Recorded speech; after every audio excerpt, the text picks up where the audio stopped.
It's gonna rain.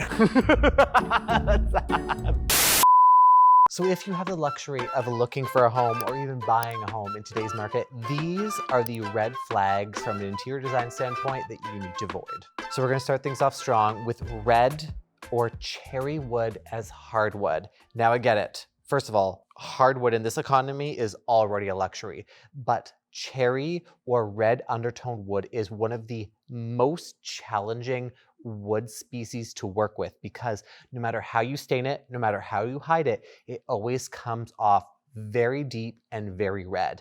Red is a very challenging undertone to work with any decor style, unless you're going like full maximalist, which is not the average person. So keep that in mind. If you're looking at houses and you're looking at the floor, that is one of the biggest investments that you have to put in if you're changing the space. So keep that in mind. If the flooring is already a red flag, it's very likely that there's gonna be other red flags as well. I can't believe I have to add this to the list, but there are so many DIYers that are flipping houses out there and then selling them for a profit. This needs to be mentioned, but it is DIY extensions or built-ins. You would not believe how many DIY extensions I have seen that one, were probably not put to code because they weren't done with the permit, and two, look so janky on the exterior. The connections of these need to be done to code to prevent water spilling in, to prevent all code violations. Ugh, it bothers me to no extent when I see people just like building off the side of their home. You literally and legally cannot do that without a building code. If you are adding plumbing in, if you are adding electrical in, and if you are adding a larger square footprint to your home, it needs to be done to code and it needs to be done properly. I have seen so many videos online of people that have purchased a home that's been flipped.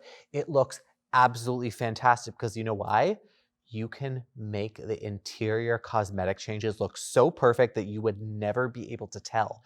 But then when water starts leaking in from the ceiling, when plumbing goes, when electrical goes, and they open up those walls, they get to see the absolute disaster of how things were so put together and they were done so quickly and so janky. Like this is a building code violation and a disaster that is just waiting to happen. So if you're looking at a new home, please look into the details of how any extensions were done, if they were done to code, and how long ago they were, because if they were done in the last 3-4 years, I guarantee that there's already going to be problems. So this is another one that's probably going to save you a lot of money down the line. It's not necessarily design related, but it is a huge red flag when it comes to buying your home. Check the wattage and the electrical supply from your city to your home, because this is going to change literally everything. A lot of older homes come with a standard 100 amp, which for back in the day was fantastic. It operated pretty much everything. Fast forward to today, an average oven takes about 40 amps. If you're running that, if there's someone upstairs using a hairdryer, and God forbid there's an outlet charging your computer, you're going to blow a fuse. In today's age, there is a lot more electricity that is required for our everyday items. So if you're looking at any home, always look into the ampage that is already put in, because if you want to do a service upgrade, these can be very costly and it needs to be done for the entire home. They don't just bring in a new ampage and plug it in and it's good to go.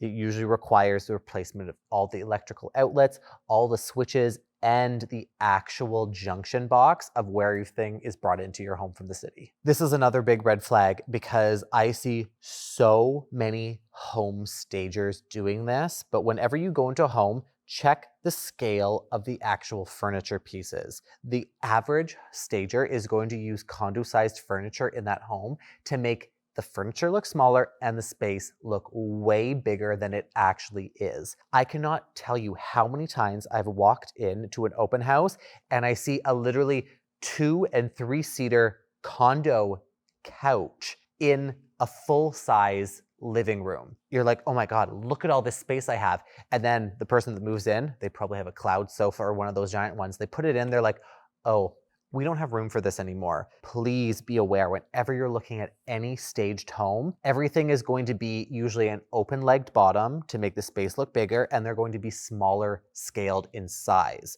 So whenever you're looking at anything, please pay attention to these small little details, because I know friends that have purchased what looks like big homes, and when they actually put their stuff into it, it's so congested and dwarfed with the furniture scale of the items that are being built now, especially for older homes. Sorry for the interruption. This is Design Daddy in the Field, and we have a special message from our sponsor, Article. So on the topic of proportion and scale of your space, as I mentioned, a lot of developers and stagers use condo-sized furniture to make a space feel bigger, depending on the actual size of the room. And I'm going to show you the perfect example today of how the right piece of furniture in the right space can make it feel all tied together using Article. This is the perfect example of the before. This scaled furniture piece is great in the space to an extent, but it is scaled really improperly with proportions of the overall room. Yes, it serves its function of having a lot of extra storage into it, but the downside is playing with the height of it proportionate to the scale of the height of the room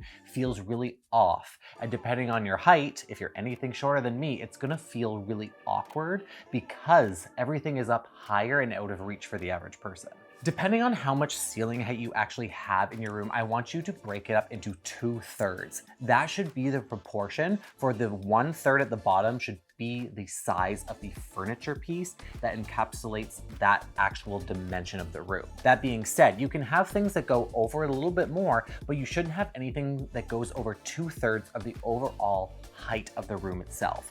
That's when you get into that territory of it feeling really awkward and it not actually looking how it should. The Mully sideboard in smoked oak is one of my favorite items from the Article selection because one, the color is absolutely phenomenal. It really gives you a good sense of depth and dimension.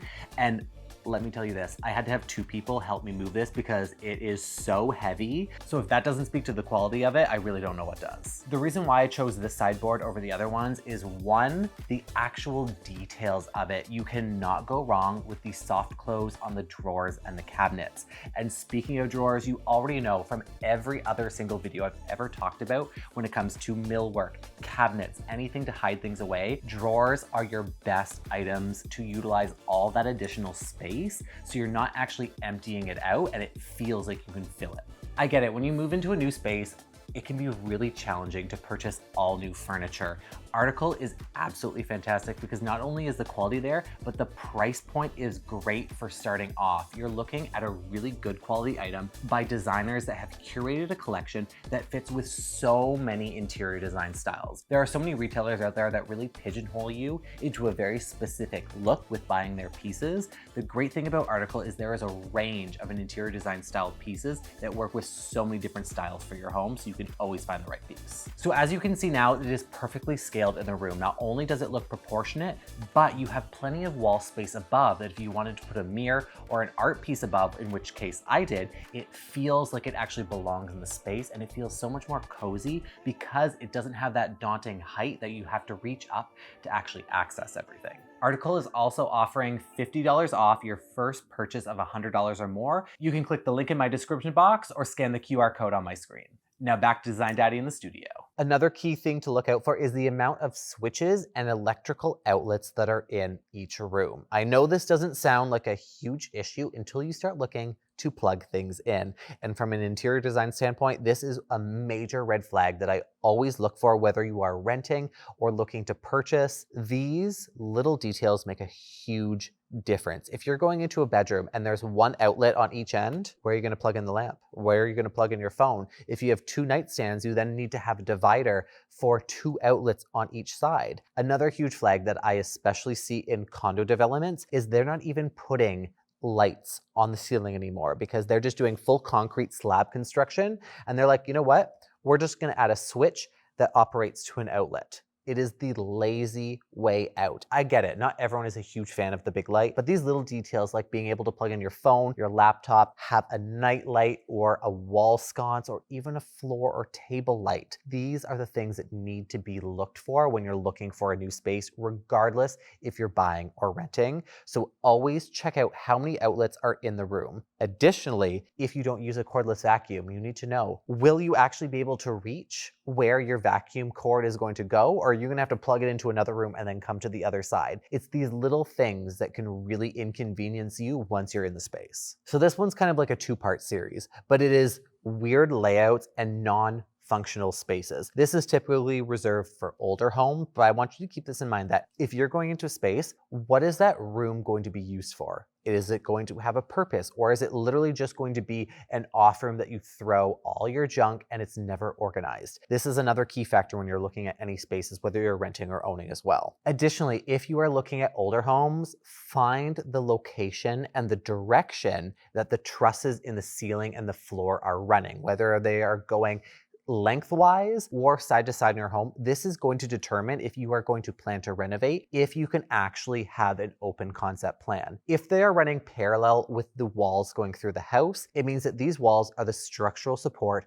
for the second and or third floor. If that's the case, you're going to have a very costly price tag attached to structural work to even think about doing an open concept plan, because when you pull out those walls, you're going to have an I-beam or a joist running all the way through for that additional support. So if you're looking at older homes and you do want to renovate them into open concept before you even think of purchasing, check that out, or at least have someone find out for you the direction of the trusses. You know what really grinds my gears? Unnecessarily long hallways. They are a complete waste of space.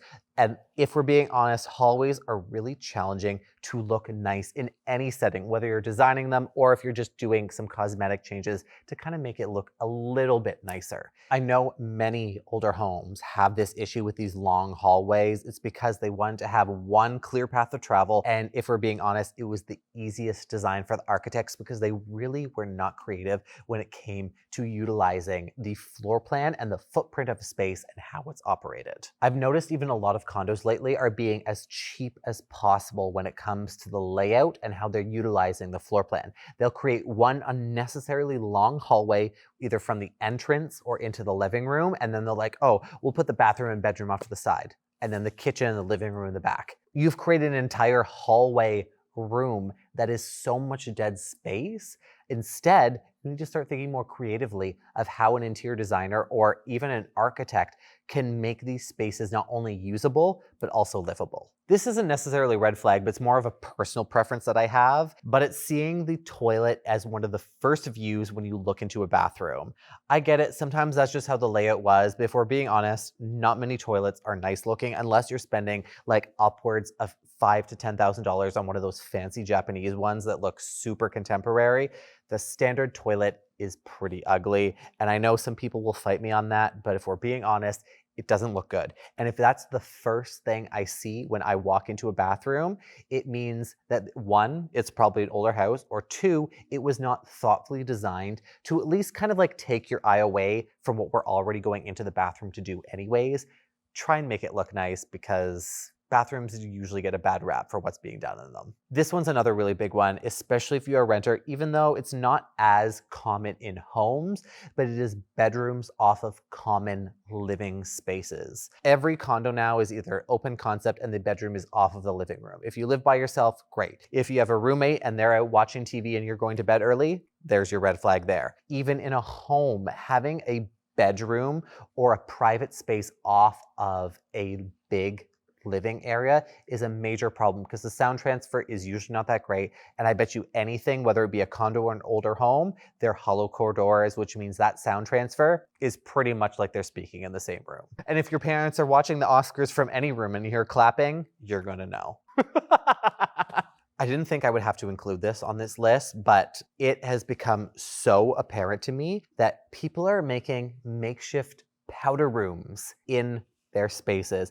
I have probably seen a dozen homes that I've either had consultations on or that I'm currently working on, where the previous owner thought it'd be a great idea to be like, you know what, let's put a powder room on the main floor. When one, there was no plumbing, and two, there was literally no room. They usually will take one of those closets, either at the front or the back of the house, and they convert it to a powder room. It's not even a powder room. It's literally a sink and a toilet that is in such a small space that you can't actually fit in on the toilet without the sink being over your knees. That is such a huge red flag, and they're usually done not to code. So when you do renovate, you're gonna have to replace all that and add new plumbing stacks and change the direction of where it actually drains. So please keep that in mind if you are looking at a future house. If you are opening a door that looks like a closet and there's not an actual room for a powder room, red flag. Last on the list, once again, isn't really design related, but it's something that you should keep in mind. Anywhere in the house that you are in,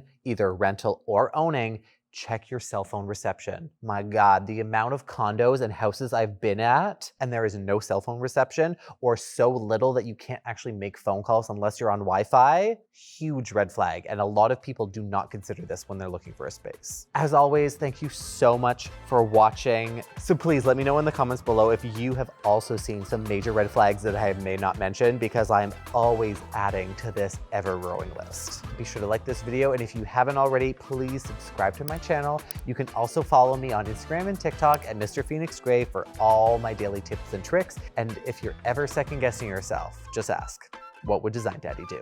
Watch my videos before renting or buying. Boom.